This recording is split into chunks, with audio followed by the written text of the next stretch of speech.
is Dr. Laura Froyen, and I'm coming to you live to talk with you about the no stage that toddlers get into. I've had a couple of my folks in who have joined me in Respectful Parenting 101 asked about this, and then also in my Balanced Parenting community on Facebook, my free support group. And it's a question that comes up, and I think I have a little bit of a different take on this stage that I wanted to share with you guys. So sit down and grab a cup of water and we'll talk about it. I want to let you guys know that I'm a little under the weather right now. So I might not be at my best, my most cheerful self, but we'll get through this because I really wanted to get this information for you. Okay, so the no stage. When your toddler kind of moves into the 2s and the 3s and they're saying no to everything. They're defiant, they're pushing back. It can be a really frustrating time for a lot of parents.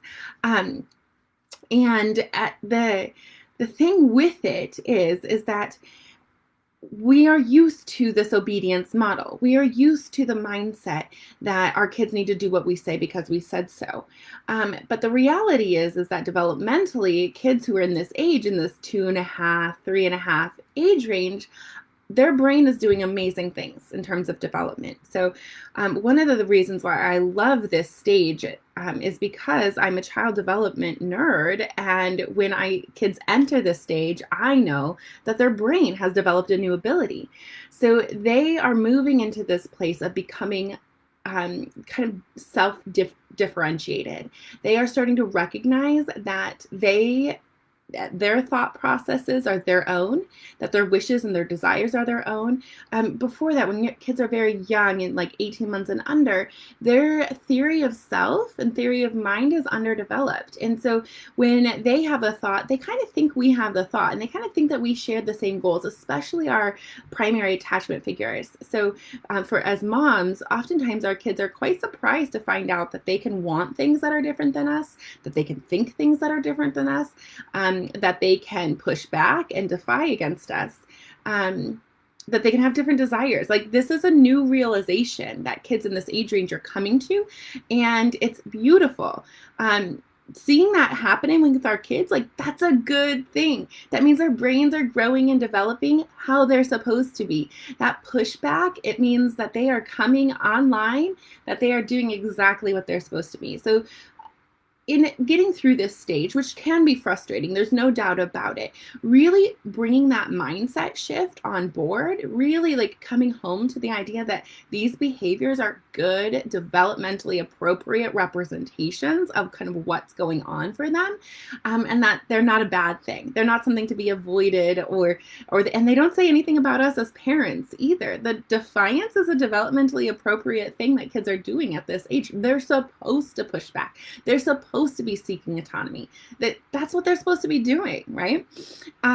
Nicole says, started this stage this week. Yeah, I mean, sometimes it's like a light switch too with kids, where they are suddenly like aware that they can push back, and then they start pushing a lot to figure out where the boundaries are. So the mindset shift is really important. Really staying calm and staying like almost like in awe and wonder of your kids. Like, wow, they are perfectly embodying 2.5, or they are nailing 3 right now. Like, they are a teenager to the max. Like, this is beautiful. This is exactly what they're supposed to be doing. Bringing that energy to your interactions with them will allow you to stay calm.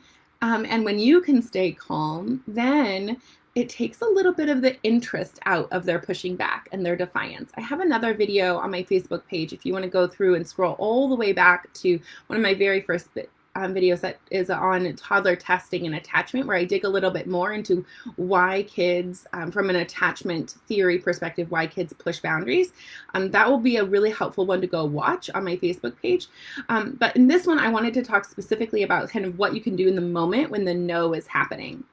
Okay, so the mindset shift is important, and I'm sorry, I'm not feeling well, and I'm starting to feel feverish again, and so I'm just going to keep this short. I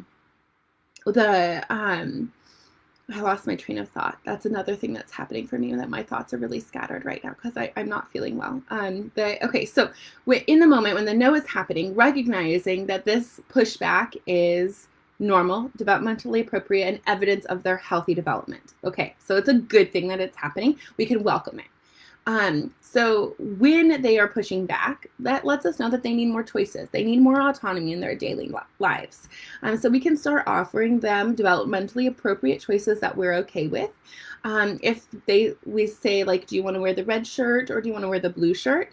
And they say, I'm not wearing either of those shirts. I'm wearing the green shirt. And you're like, oh, then you can just be like, you can pivot and say, oh, I forgot the green shirt. That's a choice too. Do you want to wear the red shirt, the blue shirt, or the green shirt? And then they can, again, have the opportunity to choose from the range of choices that you've given them.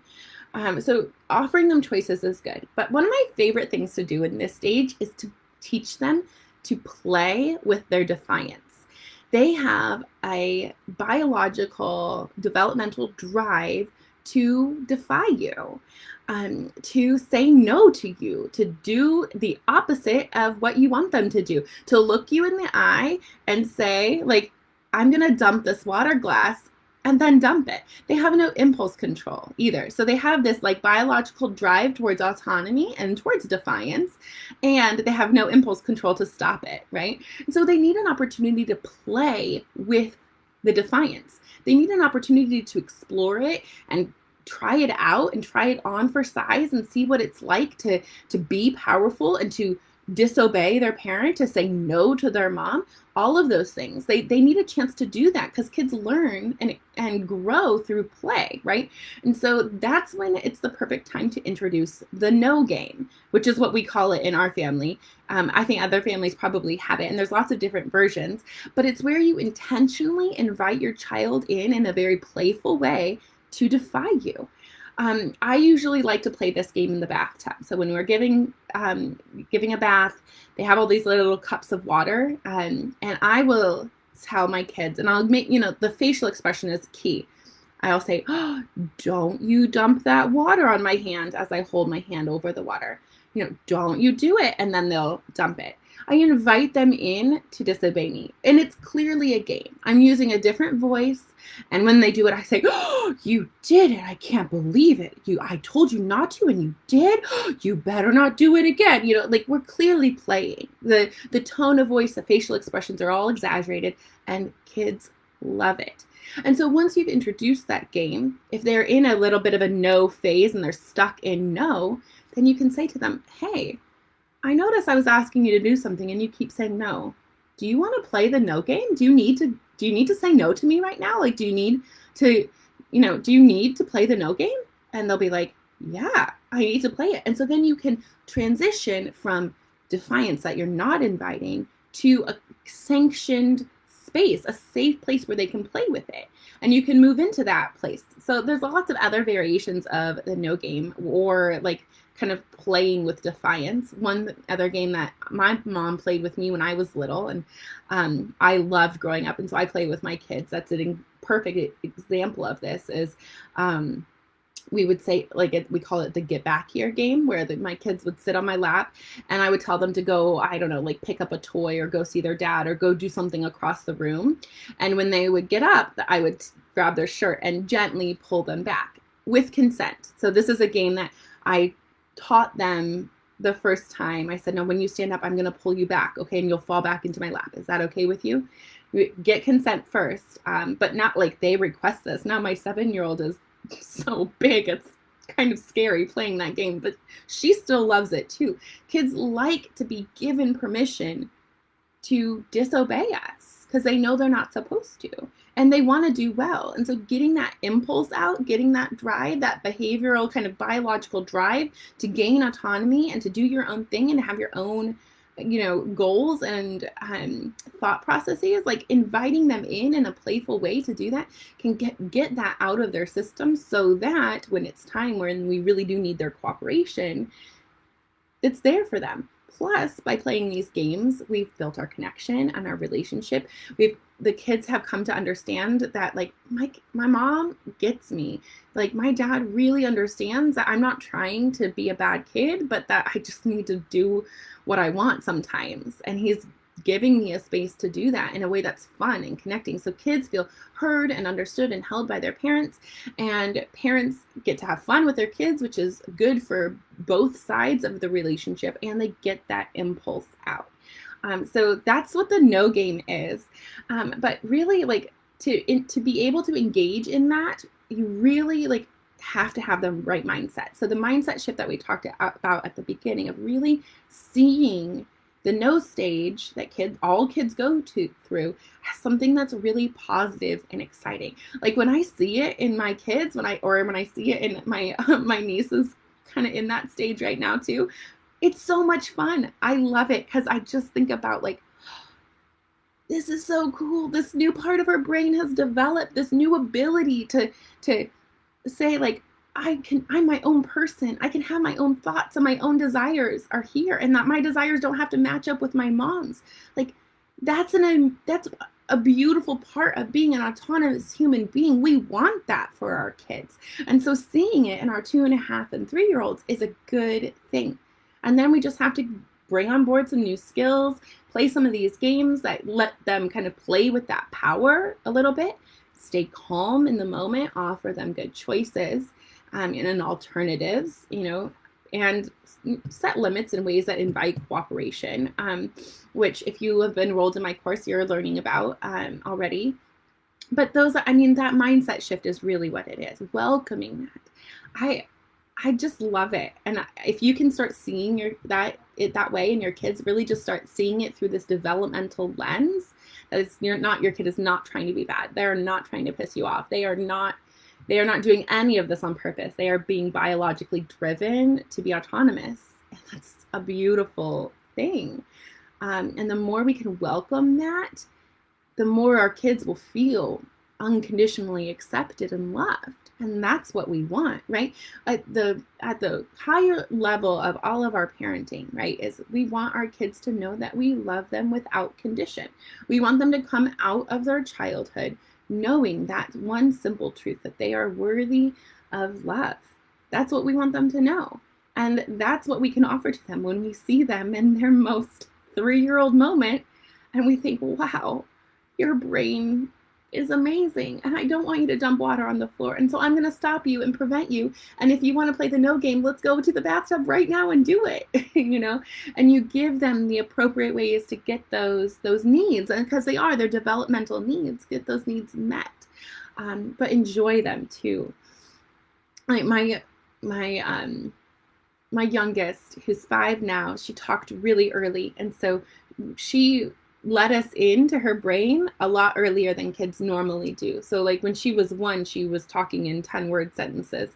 So when she was 1.5, she would frequently pick up her cup at the water table and say, "Mama, I'm going to dump it." And if I couldn't get there in time, she would. She had no impulse control. She had an idea. She told me about it. And most of the time, if I could get there in time, I would say, "Thank you for telling me. I'll help you stop yourself." And I'd move the cup away out of her reach. And then she would just go on, and I'd make sure I was inviting lots of water play that day because she clearly needed it. But seeing the underlying need of our kids' behaviors when they are, especially when we think of it as misbehavior, or it's behavior that like that we've been told is bad or not good, but really is developmentally appropriate and really is evidence of their beautiful growth, I think is so important. So that mindset shift is so important. Offering them choices and giving them an outlet to playfully explore their burgeoning autonomy through things like the no game. So you guys tell me, do you guys play any of these games with your kids? Have you tried it? If you do try it, I'd love for you to send me a message or drop a comment here on the video and let me know how it goes, because the no game is so much fun. My clients who use it love it, and it gets them through the no stage really, really quickly. So, okay, I just wanted to share that with you. I'm not feeling well. I'm going to go back to bed, but I hope that you all take really good care of yourselves. And listen to the podcast episode from this week, because this week's episode is 5 steps for setting effective limits, and it's really good. We play the no game. I haven't thought about it like this before. See, parents are so instinctual too. You guys all have such great instincts. I know you do. So many of the things that you're doing are so good for your kids, and you don't even know it. It's wonderful. All right, I'll see you guys later. Check out the podcast for this week. Let me know if you play the no game and how it goes. Okay, bye.